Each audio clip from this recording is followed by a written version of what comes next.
Hello everyone, this is your first biology class. तो आज हम पढ़ने जा रहे हैं द लिविंग वर्ल्ड। तो उससे पहले हम अपने सब्जेक्ट बायोलॉजी के बारे में थोड़ा सा जानते हैं। तो नाइन्थ और टेंथ में हमने जो बायोलॉजी पढ़ी है वो नाइन्थ और टेंथ में हमने साइंस में पढ़ी थी, जिसमें फिजिक्स, केमिस्ट्री और बायोलॉजी तीनों एक साथ होते हैं। और अब हमारा जो सब्जेक्ट बना है उसमें ये तीनों सब्जेक्ट्स ही अलग अलग होते हैं, अलग अलग बुक्स होती हैं और डिटेल में होता है।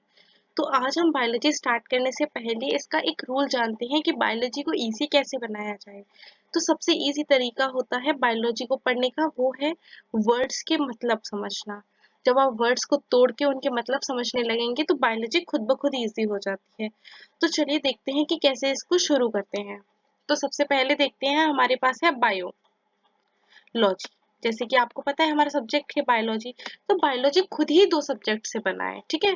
तो बायोलॉजी दो वर्ड से बना हुआ है। सबसे पहला है बायो। बायो मीन्स होता है लाइफ, और दूसरा वर्ड है लॉजी, उसका मतलब होता है स्टडी, ठीक है। तो बायोलॉजी जो है वो लाइफ की स्टडी है। जैसे कि हमारे पास और भी बहुत सारे वर्ड्स हैं, जैसे कि साइकोलॉजी। साइको मीन्स होता है माइंड, और लॉजी मीन्स होता है स्टडी, तो वो होती है माइंड की स्टडी, है ना। उसी तरीके से हमारे पास होती है बायोलॉजी। बायोलॉजी का मतलब होता है लाइफ और लॉजी का मतलब होता है स्टडी, तो लाइफ की स्टडी करना होता है। तो ऐसे ही हम बायोलॉजी के वर्ड्स को तोड़ तोड़ के पढ़ते जाएंगे तो हमारा बायोलॉजी जो है वो डे बाय डे इजी होता जाएगा अपने आप ही। तो आज हम शुरुआत करते हैं लिविंग वर्ल्ड से। तो लिविंग वर्ल्ड जो है वो ये हमारा फर्स्ट चैप्टर है बायोलॉजी का। तो इसी से हम शुरुआत करते हैं। तो इसमें हमें लिविंग वर्ल्ड से समझ में क्या आ रहा है, इसमें हम जो सारी चीजें पढ़ने वाले हैं वो मोस्ट ऑफ द चीजें जो है वो लिविंग से रिलेटेड होंगी। तो जैसे कि आप हम देख सकते हैं कि हमारा जो ये चैप्टर है ये दो पार्ट्स में डिवाइडेड है। पहला ये हमें बताएगा कि लाइफ क्या होता है, लिविंग क्या होता है, ठीक है। और दूसरा पार्ट है कि जो लिविंग है उसे हम आइडेंटिफाई कैसे करें, उसका नाम कैसे रखें, है ना। और उन चीजों को हम कैटेगराइज कैसे करें। तो जैसे कि अभी आपको लग रहा होगा ओवरव्यू है, लेकिन आपको इजी लगने लगेगा जैसे जैसे हम चैप्टर में आगे पढ़ेंगे। बहुत इजी चैप्टर है।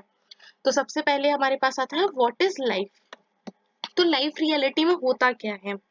लाइफ एक unique complex organization of molecules है जो कि केमिकल्स रिएक्शन के हमें ग्रोथ की तरफ ले जाता है, development, responsiveness, adaptation and reproduction. तो लाइफ के बारे में समझते हैं। लाइफ क्या है, यूनिक है हमारे पास, ये कॉम्प्लेक्स होती है। ऑर्गेनाइजेशन ऑफ मॉलिक्यूल्स है, जैसे कि हम पढ़ते हैं ना सिक्स सेवन्थ क्लास में, एट्थ में हम मोस्टली पढ़ते हैं कि सेल होता है हमारे पास। देन सेल से हम टिश्यू बनाते हैं, टिश्यू से ऑर्गन, ऑर्गन से सिस्टम, ऑर्गन सिस्टम बनता है, एंड देन हमारे पास पूरा ह्यूमन बीइंग बनता है। तो उसी तरीके से यहाँ पे ऑर्गेनाइजेशन ऑफ मॉलिक्यूल्स होता है। केमिकल रिएक्शन चलती है, जैसे कि आपने एट्थ सेवन्थ एट्थ क्लास में पढ़ा होगा डाइजेशन के बारे में, एक्सक्रीशन के बारे में, रेस्पिरेशन के बारे में।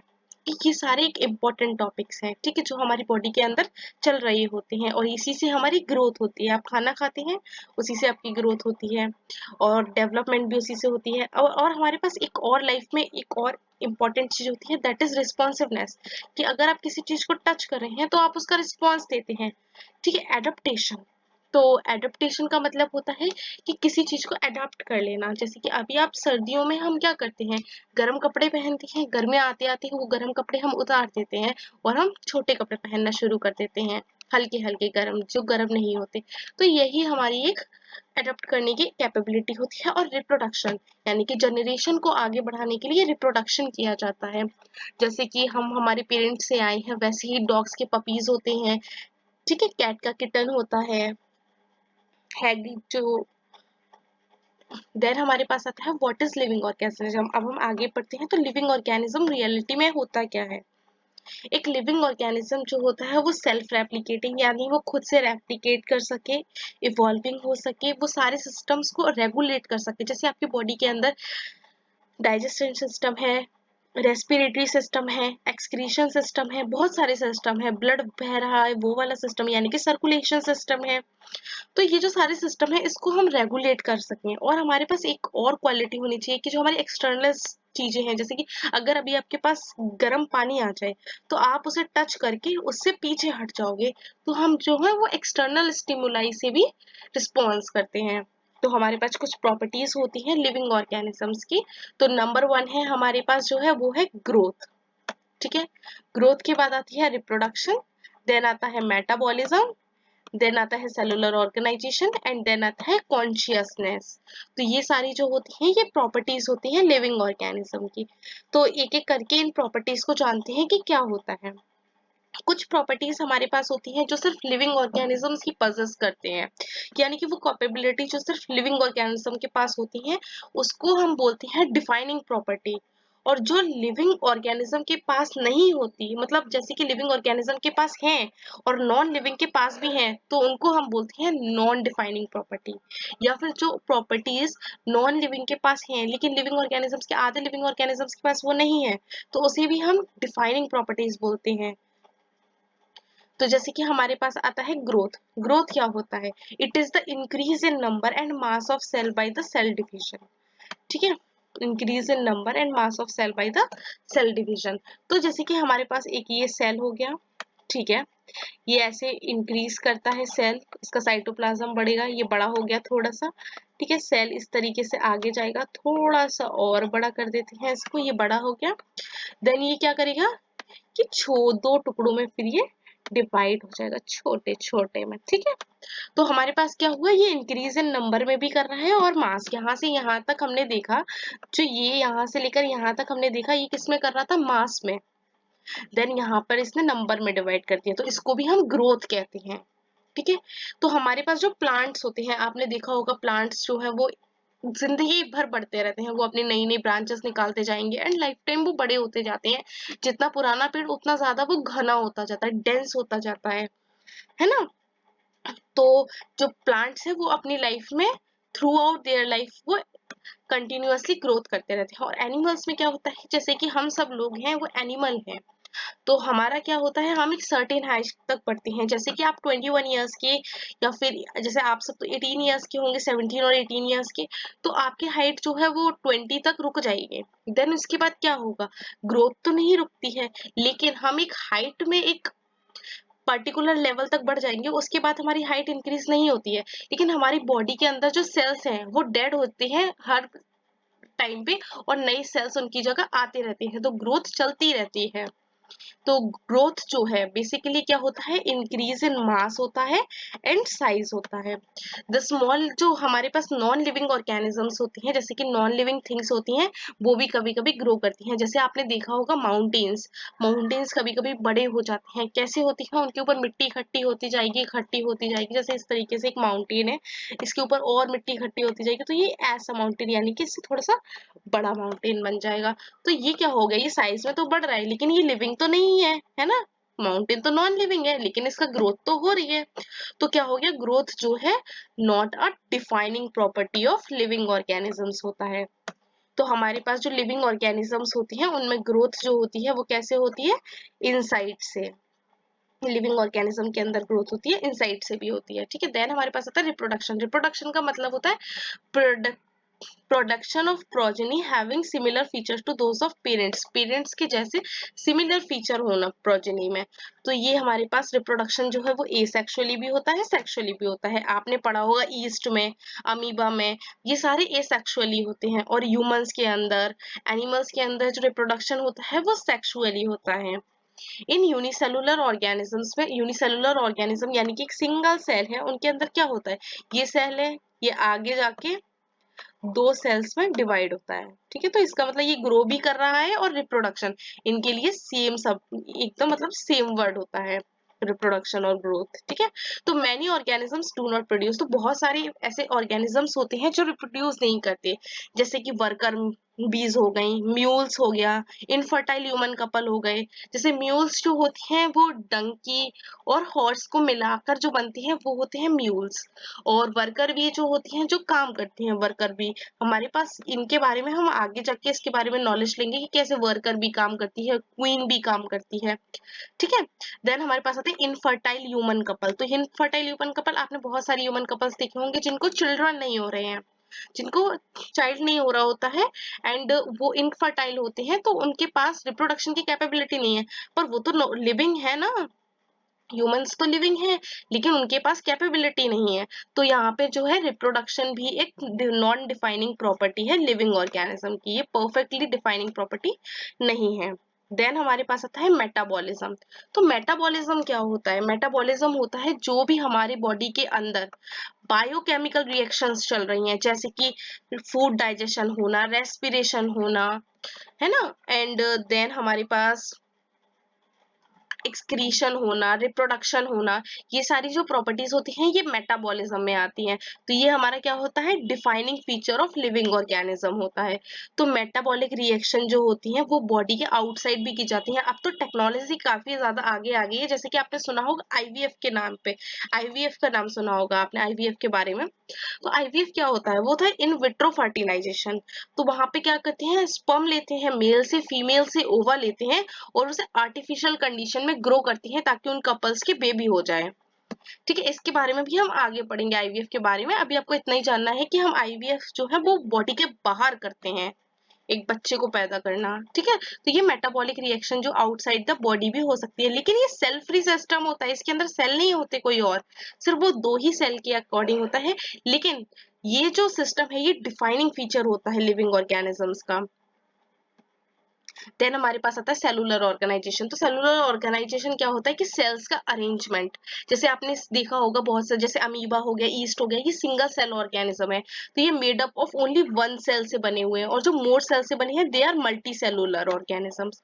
तो जो मल्टी सेलुलर होते हैं वो मोर सेल से, जैसे ह्यूमंस जो है वो मल्टी सेलुलर है एंड मोर सेल से बने हुए हैं। तो ये क्या हो गया? ये सारी जो लिविंग ऑर्गेनिजम्स है सिर्फ वही सेल से बने हैं। क्या कभी आपने किसी माउंटेन को सेल से बना हुआ देखा है? नहीं, वो तो सॉइल के पार्टिकल से बनता है, वो तो सॉइल से बनता ही नहीं है। तो ये क्या हो गया? ये डिफाइनिंग फीचर हो गया लिविंग ऑर्गेनिजम्स का, क्योंकि लिविंग ऑर्गेनिजम्स ही सेल से बनती है और कुछ सेल से बनता ही नहीं है। देन हमारे पास आता है कॉन्शियसनेस। कॉन्शियसनेस क्या होता है?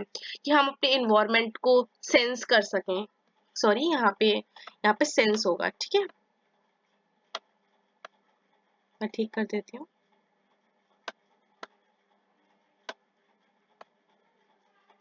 ठीक है, तो ये एबिलिटी होती है ऑर्गेनिजम्स को अपने इन्वायरमेंट को सेंस कर पाना और एक्सटर्नल स्टिमुलाई के अकॉर्डिंग वो रिएक्ट कर सकते, जैसे कि आप पानी के लिए कैसे रिएक्ट कर सकते हो, लाइट से कैसे रिएक्ट करते हो। एकदम से आपकी आंखों पे तेज लाइट आएगी तो आप अपनी आंखें बंद कर लेते हैं। आपके पास अगर गर्म पानी आ रहा है तो आप उससे दूर अपने हाथ को पीछे खींच लेते हैं, कोई केमिकल है या कुछ भी है उससे आप रिएक्ट करते हैं, हमारी बॉडी रिएक्ट करती है। तो वो होती है कॉन्शियसनेस। तो all organisms are aware of their surroundings. तो जितने भी एनिमल्स हैं, इंसेक्ट्स हैं, वो सब अपनी सराउंडिंग से अवेयर होते हैं। सो ये जो है ये डिफाइनिंग प्रॉपर्टी होता है लिविंग ऑर्गेनिजम्स की। तो ह्यूमन जो है वो ओनली ऑर्गेनिज्म है जिसके पास सेल्फ कॉन्शियसनेस है, यानी कि वो खुद से भी अवेयर है, उसके अपने बारे में पता है कि उसे क्या करना है क्या नहीं करना है। ठीक है, पार्ट 1 ऑफ चैप्टर यहाँ पे हमारा खत्म होता है कि हम सिर्फ लिविंग के बारे में जान रहे थे। अब हम सीखेंगे उसकी क्लासिफिकेशन कैसे करनी है, क्या करना है, बायोडाइवर्सिटी क्या होता है, अब हम यहाँ से सीखना शुरू करेंगे। ठीक है, तो सबसे पहले हमारे पास आता है बायोडाइवर्सिटी। तो बायोडाइवर्सिटी क्या होता है? The number and type of organisms जो अर्थ पर प्रेजेंट होते हैं, यानी कि बायो का मतलब होता है लिविंग और डाइवर्सिटी मतलब होता है डाइवर्सिटी, यानी कि कितने अमाउंट में हमारे पास लिविंग ऑर्गेनिज्म है। ठीक है, तो the number and types of organisms present on the earth, earth पर कितने प्रकार के जानवर या फिर प्लांट्स, कितने टाइप के ऑर्गेनिजम्स और कितने नंबर प्रेजेंट है उसको हम बोलते हैं बायोडाइवर्सिटी। ठीक है, हम अपने आसपास ही देख सकते हैं, कैट है, डॉग्स है, इंसेक्ट्स है, कॉकरोचेस है ना, और ह्यूमंस भी हैं, और लॉट्स ऑफ बायोडाइवर्सिटी हमें अपने आसपास ही मिल सकती है, बहुत सारे प्लांट्स हैं। ठीक है, तो नंबर ऑफ स्पीशीज जो अभी तक डिस्क्राइब हो पाई हैं वो है 1.7 से 1.8 मिलियन तक।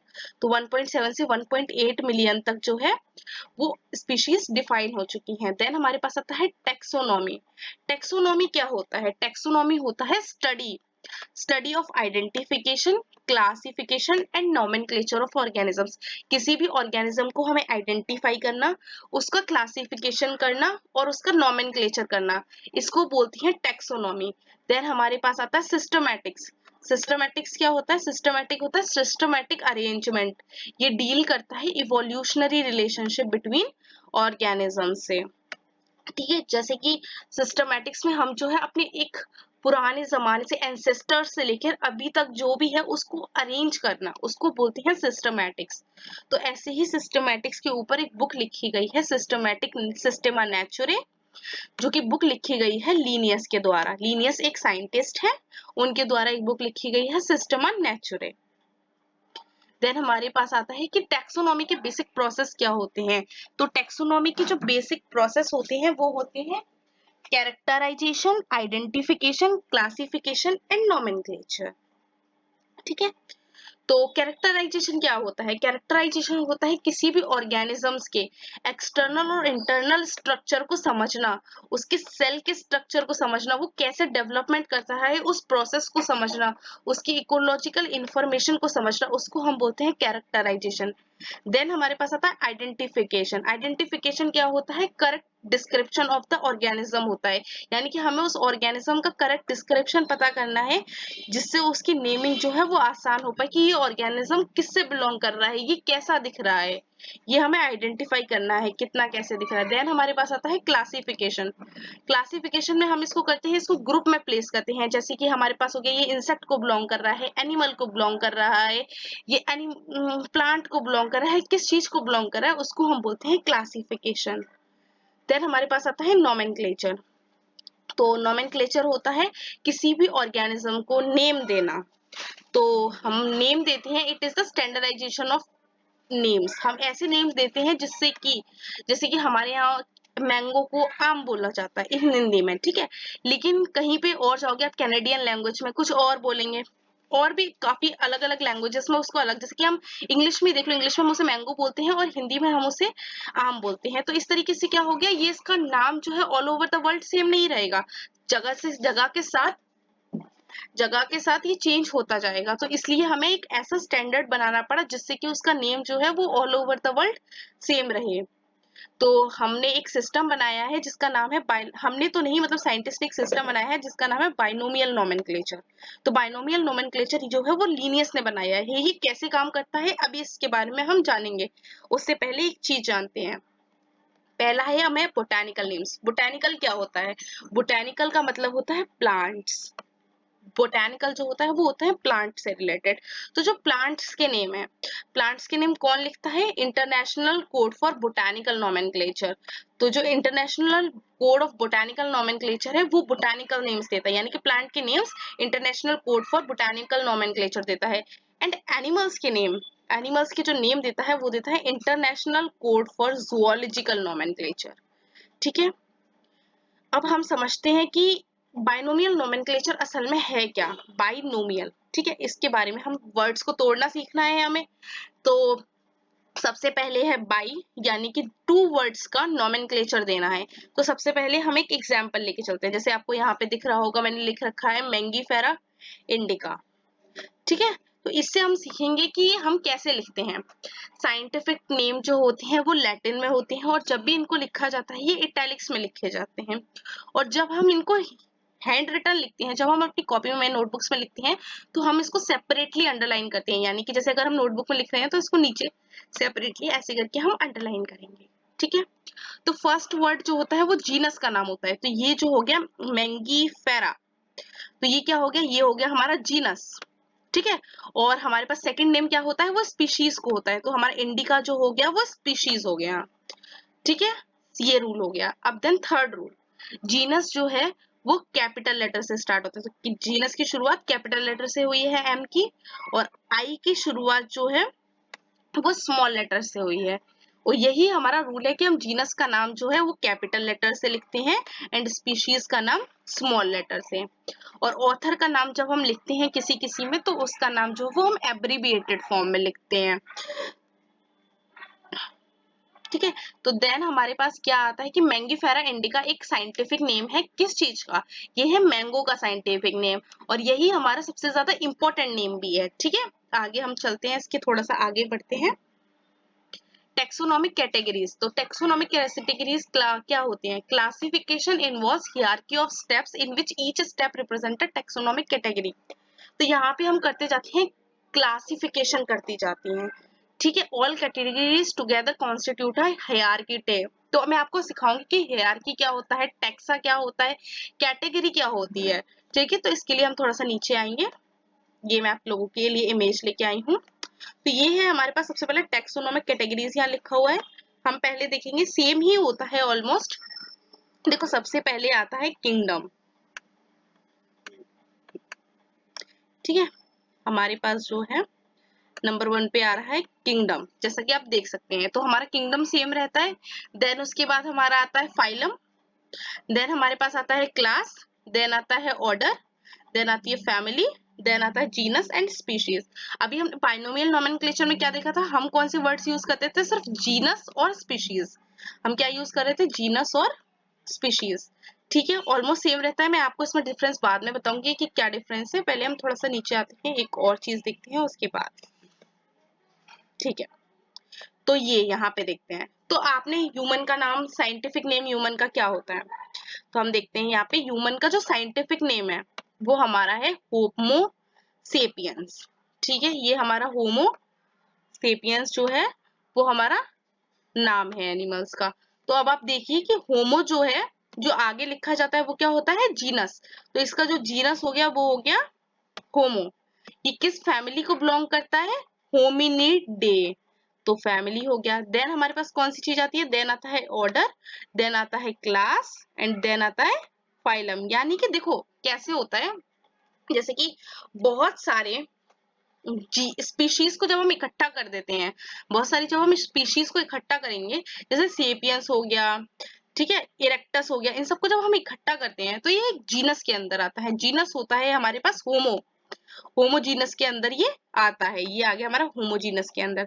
देन हमारे पास क्या होता है, फिर हमारे पास आती है फैमिली, यानी कि जीनस का इकट्ठे बहुत सारे जीनस को मिलाकर बनती है फैमिली। तो ये आ गया ह्यूमन की फैमिली, होमिनिडे। देन हमारे पास आती है फैमिलीज का ग्रुप, उसको बोलते हैं हम ऑर्डर, ये होता है हमारे पास प्रीमेटा। एंड देन हमारे पास आती है इसकी क्लास जो होती है मैमेलिया, एंड देन उसके बाद हमारे पास आता है इसका फाइलम जो कि होता है कॉर्डेटा, और यहाँ पर इसका किंगडम आएगा हमारे पास, वो होगा एनिमिलिया, ठीक है। सिमिलरली हमारे पास यहाँ पे हाउस फ्लाई का साइंटिफिक नेम दे रखा है, यानी कि बायोलॉजिकल नेम और साइंटिफिक नेम एक ही होता है, मस्का डोमेस्टिका, ठीक है। तो बायोलॉजिकल नेम हमारे पास दे रखा है हाउस फ्लाई का जो कि है मस्का डोमेस्टिका। तो मस्का जो है वो उसका जीनस हो गया, डोमेस्टिका स्पीशीज हो गई। देन जब बहुत सारी डोमेस्टिका एंड बाकी स्पीशीज मिलेंगी तो हमारे पास एक जीनस बन के आता है मस्का, देन जीनस मिलके एक बड़ा ग्रुप बनाते हैं। देन हमारे पास आती है फैमिली जो कि होती है मस्किडे, ठीक है। एंड देन मस्किडी के बाद बहुत सारे ऑर्डर बनते हैं, ढेर सारे मिलते हैं, तो डिप्टेरा आता है, और डिप्टेरा जब मिलता है तो ये इंसेक्ट क्लास के अंदर आता है। एंड देन ये आर्थ्रोपोडा जो है हमारा फाइलम होता है। एंड हमारे पास यहाँ पे किंगडम का भी कॉर्नर बनेगा,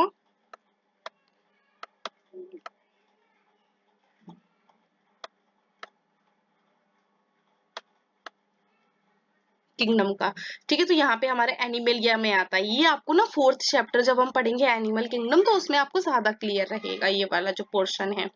अभी के लिए थोड़ा थोड़ा समझिए, जैसे जैसे आप आगे बढ़ते जाएंगे ये चैप्टर्स थोड़ा आगे से रिलेटेड है, इसलिए आपको वहां पे इसकी ज्यादा क्लैरिटी मिलेगी। देन हमारे पास आता है मैंगो। मैंगो क्या होता है, एक फ्रूट है, उसका नाम अभी मैंने जैसे आपको बताया ही था, मैंगीफेरा इंडिका, ये साइंटिफिक नेम है, इसे वर्ल्ड में इसी नाम से जाना जाएगा। तो ये बन गया, इसका जीनस क्या है, मैंगीफेरा। जब जीनस मिलेंगे ढेर सारे तो फैमिली बनाएंगे, दैट इज एनाकार्डियाceae। एंड देन हमारे पास ऑर्डर बनेगा, दैट इज सेपेंटेल्स। एंड देन हमारे पास क्लासेस बनेंगी, ऑर्डर मिलके क्लासेस बनाते हैं, दैट इज डाइकोटिलिडन्स। एंड डाइकोटिलिडन्स जो क्लासेस है वो ढेर सारी क्लासेस बनके इसको प्लांट बनेंगी एंजियोस्पर्म में, ठीक है। तो ऐसे ही वीट का है हमारे पास, वीट का हमारे पास है ट्राइटिकम एस्टिवम जो है इसका बायोलॉजिकल नेम है। ट्राइटिकम जो है वो जीनस है, हमने बताया था फर्स्ट वर्ड जो क्या होता है, जीनस होता है। सेकंड वर्ड एस्टिवम जो है वो स्पीशीज है, ढेर सारी स्पीशीज मिलके हमारे पास जीनस बनती है, जीनस ढेर सारे मिलके हमारे पास फैमिली बनती है, फैमिली बनने के बाद हमारे पास ढेर सारे ऑर्डर बनते हैं, ऑर्डर बनने के बाद हमारे पास ढेर सारी क्लास बनती है, और क्लास से क्लास के ग्रुप को हम बोलते हैं फाइलम, और फाइलम ढेर सारे फाइलम मिलके क्या बनते हैं, किंगडम। तो ये आपको नेक्स्ट चैप्टर में और ज्यादा अच्छे से क्लियर होगा जैसे जैसे आप आगे बढ़ते जाएंगे, ठीक है। तो अब मैं यहाँ पे आपको बता रही थी कि हम यहाँ पे क्या डिफरेंस है ये प्लांट्स के लिए और एनिमल्स की जो टेक्सोनोमिक कैटेगरीज दे रखी हैं। तो यहाँ पे सबसे इजी है, तो यहाँ पे दोनों में बिल्कुल सेम रहता है, किंगडम है, आप ये वाला याद करिए, एनिमल वाला, kingdom, phylum, class, then order, then genus and then species, family, then genus and then species, ठीक है। लेकिन यहाँ पर जो सिर्फ चेंज आता है वो ये आता है कि इसमें जो है सिर्फ यहाँ पे किंगडम के साथ किंगडम के बाद फाइलम आता है और यहाँ पे किंगडम के बाद डिवीजन आता है प्लांट्स में। सिर्फ इतना डिफरेंस है, बाकी कोई डिफरेंस नहीं है, बिल्कुल सेम टू सेम होता है। ठीक है, सिर्फ ये हियरार्की है, बस हियरार्की के बारे में बताया है। हर जो ग्रुप होता है, जैसे कि हर ये जो होता है, ये हमारे पास इसको बोलते हैं हम टेक्सा। क्या बोलते हैं? टेक्सा।